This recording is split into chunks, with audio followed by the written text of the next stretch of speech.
हड़प्पा सभ्यता को इतिहास की सबसे पुरानी सभ्यता माना जाता है, लेकिन क्या ये सच है? यकीन मानिए आज की कहानी जानकर आपके विचार पूरी तरह से बदल जाएंगे, क्योंकि आज हम बात करेंगे कुछ ऐसी चीजों की जो इतनी पुरानी हैं कि आप सोच भी नहीं सकते।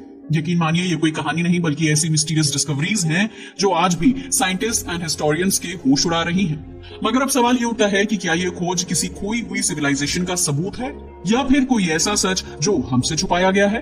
तो चलिए डिटेल्स में जानते हैं। सबसे पहले बात करते हैं द सुमेरियन किंग लिस्ट की। हर राजा चाहता था कि उसे और उसकी ब्लड लाइन को याद रखा जाए, इसलिए वो वंशावलियों का रिकॉर्ड रखते थे। और राजाओं के लिए जीनियोलॉजिकल रिकॉर्ड्स रखना कोई नई बात नहीं है। भारत से लेकर इजिप्शियन एंड सुमेरियन सिविलाइजेशन तक ये ट्रेडिशन प्रिवेल्स रही है। लेकिन कोई भी वंशावली उतनी रहस्यमयी नहीं है जितनी की सुमेरियन किंग लिस्ट है।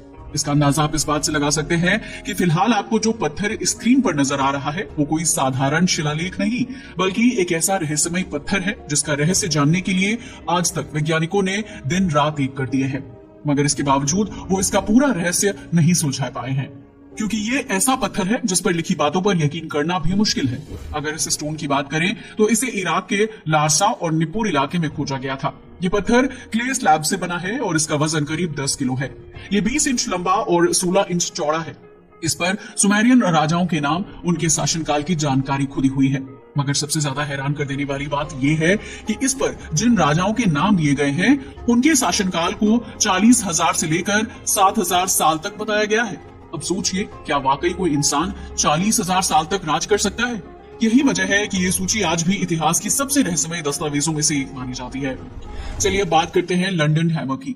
ये बात है 1936 की, जब अमेरिका के टेक्सास शहर में एक अद्भुत चीज मिली थी। असल में मैक्स हैन और उनकी पत्नी जंगल में घूम रहे थे, तभी उन्हें कुछ प्राइसलेस स्टोन दिखाई दिए, तो वो उन्हें इकट्ठा करने लगे। ऐसा इसलिए क्योंकि इन दोनों को अजीबोगरीब पत्थर इकट्ठा करने का शौक था। मगर उसी दिन उन्हें कुछ ऐसा मिला जिसने उन्हें इतिहास में दर्ज कर दिया। दरअसल उन्हें एक ऐसा पत्थर मिला जिससे हिस्टोरियंस एंड साइंटिस्ट दोनों चौंक गए, क्योंकि उस भारी पत्थर के अंदर लोहे का एक हथौड़ा फंसा हुआ था। शुरुआत में तो उन्हें ये एक सिंपल खोज लगी, लेकिन जब वैज्ञानिकों ने इस पर शोध किया तो सबके होश उड़ गए, क्योंकि ये पत्थर लगभग 40 करोड़ साल पुराना था। क्या 40 करोड़ साल? जी हाँ, आपने सही सुना। ये वही समय था जब धरती पर सिर्फ बैक्टीरिया जैसे जीव थे। अगर सच में ऐसा था तो ये हथौड़ा वहां कैसे आया? क्या ये किसी प्राचीन सभ्यता का प्रमाण है या कोई और गहरा रहस्य समेटे हुए है? जैसे ही ये खोज हुई, वैज्ञानिकों में विवाद शुरू हो गया। कुछ वैज्ञानिकों का मानना था कि पत्थर और हथौड़ा दोनों 40 करोड़ साल पुराने हैं। अगर ये सच है तो इसका मतलब हुआ कि हमसे पहले भी कोई उन्नत सभ्यता रही होगी जो हथौड़े का यूज किया करती थी। लेकिन फिर सामने आई एक दूसरी रिसर्च टीम, जिनका कहना था कि केवल पत्थर 40 करोड़ साल पुराना है, हथौड़ा उतना पुराना नहीं है।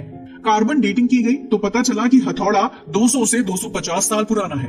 लेकिन सवाल यह है कि अगर हथौड़ा नया था तो ये करोड़ों साल पुराने पत्थर में जाकर फंसा कैसे? क्या ये किसी प्राकृतिक प्रक्रिया का नतीजा था या फिर कोई ऐसा रहस्य जिसे विज्ञान आज तक समझ नहीं पाया है?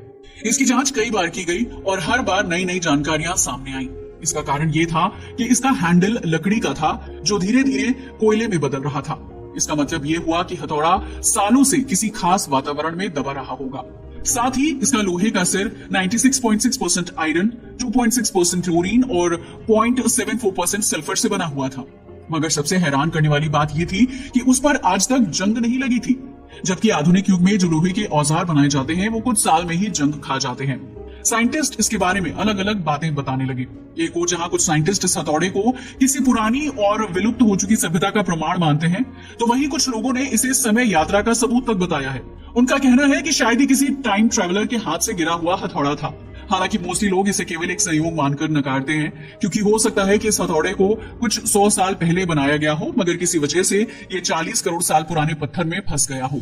लेकिन यकीन से कोई कुछ नहीं कह सकता। आज भी ये हथौड़ा लंदन म्यूजियम में रखा गया है, जो विज्ञान के लिए एक पहेली बना हुआ है। मगर सवाल ये है कि क्या ऐसा पॉसिबल हो सकता है? वेल, इसका जवाब तो हमारे पास भी नहीं है। तो चलिए अब बढ़ते हैं आगे और बात करते हैं द शिगिर आइडल रशिया की। ये बात है सन 1890 की, जब रूस के साइबेरिया क्षेत्र में कुछ लोगों को एक मिस्टीरियस वुडन स्कल्पचर मिला था, जिसे नाम दिया गया शिगिर आइडल। ऐसा इसलिए क्योंकि ये शिगिर पीट बॉग जगह से मिला था। स्टार्टिंग में तो उन्हें ये एक साधारण लकड़ी की मूर्ति लगी, लेकिन जब इसकी जांच की गई तो पता चला कि ये कोई साधारण मूर्ति नहीं थी, बल्कि ये दुनिया की सबसे पुरानी लकड़ी की मूर्ति थी। जिसका अंदाजा आप इस बात से लगा सकते हैं कि जब इसकी पहली बार कार्बन डेटिंग की गई तो इसकी उम्र करीब 9000 साल बताई गई। मगर 2018 में नई तकनीकों के जरिए इसकी फिर से जांच की गई तो पता चला कि यह मूर्ति 12500 साल से भी ज्यादा पुरानी है। इसका मतलब ये हुआ कि यह पिरामिड्स से भी 7000 साल पुरानी है। इतनी प्राचीन कि जब इसे बनाया गया था तब दुनिया में आखिरी हिम युग समाप्त होने वाला था। वैसे अगर इसकी लंबाई की बात की जाए तो ये 2.8 मीटर लंबी है। जब इसे खोजा गया था तब इसके कुछ हिस्से पहले से ही नष्ट हो चुके थे। अगर इस मूर्ति की बनावट की बात करें तो इसकी सबसे बड़ी खासियत उस पर की गई नक्काशी है। असल में इस पर मानवीय आकृतियों, पैटर्न और कुछ आज्ञा प्रतीकों को उकेरा गया है। इसके साथ ही इसमें 11 चेहरे भी नजर आते हैं। इसके बारे में आज तक कोई निश्चित रूप से नहीं कह पाया है कि यह किसी प्राचीन देवता की मूर्ति है या किसी खोई हुई सभ्यता का कोई संदेश हो सकता है। लेकिन हैरान करने वाली बात यह है कि लकड़ी से बनी होने के बावजूद ये मूर्ति अब तक कैसे बची रही। वैज्ञानिकों का मानना है कि ये पीट बॉग की विशेष स्थिति के कारण अपने मूल रूप में संरक्षित रह पाई है। आज भी ये मूर्ति रूस के एक संग्रहालय में रखी हुई है और वैज्ञानिक अब भी इसे समझने की कोशिश कर रहे हैं, मगर ये मूर्ति अब भी एक अनसुलझा रहस्य बनी हुई है। चलिए अब बात करते हैं बस्ट ऑफ नेफरटिटी की। ये साल था 1912 का, जब जर्मन पुरातत्वविद लुडविग बोर्स और उनकी टीम मिस्र में खुदाई कर रहे थे। जी हाँ, वही मिस्र जिसे जाना ही जाता है अपने हिस्टोरिकल एविडेंस के लिए। ये टीम अमरना शहर की एक एंशिएंट वर्कशॉप में खुदाई कर रही थी, क्योंकि वहां 3000 साल पुरानी सभ्यता के अवशेष मिले थे। लेकिन मिट्टी और धूल के बीच से एक अद्भुत चीज बाहर निकली, जिसे देखकर हर कोई हैरान था। दरअसल ये एक ब्यूटीफुल एंड यूनिक स्टेच्यू थी, और ये कोई सिंपल फिगरिन नहीं, बल्कि मिस्र की महान रानी का बस्ट यानी half face and shoulder length statue था। लेकिन सबसे हैरानी की बात यह थी कि ये मूर्ति इतने साल तक जमीन में दफन रही, मगर इसके बावजूद इसकी स्थिति लगभग परफेक्ट थी। ठीक वैसे जैसे किसी ने इसे अभी अभी तराश कर भूमि में दबाया हो। इसकी sharp nose, high neck and dark blue crown को देखकर हर कोई एन्चेंटेड रह गया। लेकिन जैसे इस बस्ट की सफाई की गई और इसे धूप में रखा गया तो इसके कलर एंड कार्विंग और भी उभर कर सामने आए, जिन्हें देखकर लग रहा था कि ये आधुनिक काल से भी ज्यादा परफेक्ट और रियल है। अगर आप इस मूर्ति को देखेंगे तो आपको यकीन नहीं होगा कि 3400 साल पहले इसे बनाया गया था। इस मूर्ति की आंखें इतनी इंप्रेसिव एंड वाइब्रेंट थी कि ऐसा लग रहा था मानो ये किसी को देख रही हूँ। लेकिन फिर सामने आया इसका सबसे बड़ा रहस्य। इस मूर्ति की एक आंख गायब थी। वैज्ञानिकों ने जब इसका अध्ययन किया तो पता चला कि ये 1345 ईसा पूर्व में बनाई गई थी, यानी आज से करीब 3400 साल पहले। इसे ग्रेट स्कल्प्टर थटमोस की वर्कशॉप में तैयार किया गया था। माना जाता है कि ये फिरौन अखेनातेन की पत्नी रानी नेफरटीटी की मूर्ति थी, जो मिस्र की सबसे शक्तिशाली रानियों में से एक थी। मगर उनका जीवन एक रहस्य है, क्योंकि इतिहास में उनके अंतिम वर्षों के बारे में बहुत कम जानकारी है। लेकिन सबसे रहस्यमयी बात इस मूर्ति की गायब आंख है। क्या ये आंख अधूरी रह गई थी या जानबूझकर नहीं बनाई गई थी, या कहीं ऐसा तो नहीं कि रानी की एक आंख थी ही नहीं। कुछ विशेषज्ञों का मानना है कि नेफरटीटी की आंख में कोई बीमारी थी। वहीं कुछ लोगों का कहना है कि ये एक अधूरी कलाकृति हो सकती है जो मिस्र की किसी प्राचीन परंपरा से जुड़ी हो। आज भी नेफरटीटी की ये मूर्ति जर्मनी के बर्लिन में संग्रहालय में रखी हुई है, मगर मिस्र लगातार जर्मनी पर इसे वापस करने का दबाव बना रहा है। वैसे आपका इसके बारे में क्या ख्याल है? क्या जर्मनी इसे मिस्र को वापस देगा या नहीं? श्राउड ऑफ ट्यूरिन अगली रहस्यमय चीज है। श्राउड ऑफ ट्यूरिन, अगर इसकी बात की जाए तो ये कपड़ा है, लेकिन ये कोई साधारण कपड़ा नहीं है।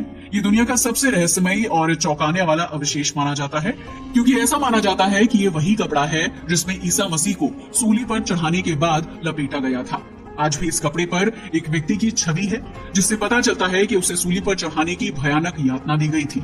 इस पर वक्त के धब्बे, चेहरा और दाढ़ी तक बने हुए हैं, जो इसे और भी रहस्यमय बना देते हैं। जब से इसकी खोज हुई है तब से माना जाता रहा है कि ये कपड़ा लगभग 700 साल पुराना है, क्योंकि 1988 में जब कार्बन डेटिंग टेस्ट किया गया था तब ये 13वीं या 14वीं सदी का बताया गया था। लेकिन हाल ही में कुछ ऐसा हुआ है जिसने इसकी उम्र को और बढ़ा दिया है। दरअसल इटली के वैज्ञानिकों ने एक नई तकनीक का यूज करके जब इसकी दोबारा जांच की तो पता चला कि ये कपड़ा 700 या 800 साल नहीं बल्कि 2000 साल पुराना है। इसका मतलब इसके साथ जो धार्मिक मान्यता जुड़ी हुई है वो सच हो सकती है कि इस कपड़े का इस्तेमाल ईसा मसीह के शव को लपेटने के लिए किया गया था।